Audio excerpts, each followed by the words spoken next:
জায়গায়। বছরে একবার হইলেও আমাদের এই কাজটা করতে অনেক বেশি আনন্দ পাই, আমরা আধ্যাত্মিক একটা আনন্দ পাই।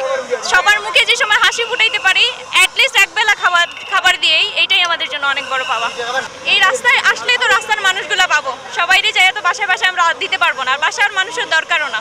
তো একটা সময় আমরা রাস্তায় নামি যাতে এদের সাথে মিশে এদের একটু হেল্প করতে পারি আমরা, এই হিসাবে আমাদের এই টাইমে ফিল্ডে সবার আসা হয় যাতে কাজের ফাঁকে আমরা একটু সবার মুখে হাসি ফুটাইতে পারি। এই জন্য দ্য হেল্পিং উইং 2019 সালে প্রতিষ্ঠিত হয় এবং 2019 সাল থেকেই আমরা প্রতি বছর আমাদের রমজান মাসের 30 দিনই কার্যক্রম চালিয়ে যাচ্ছি।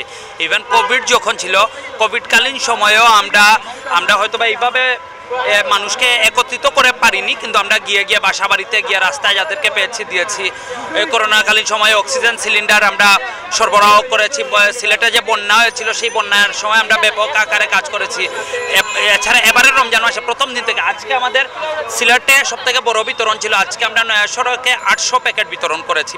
আমরা প্রতিদিনই দেখা যায় এভারেজে যেটা 200 থেকে 300-তে থাকে, যে প্রতিদিনই কোথাও না কোথাও কোনো না কোনো জায়গায় কোনো না কোনো স্পটে অল্প না অল্প বিতরণ হয়।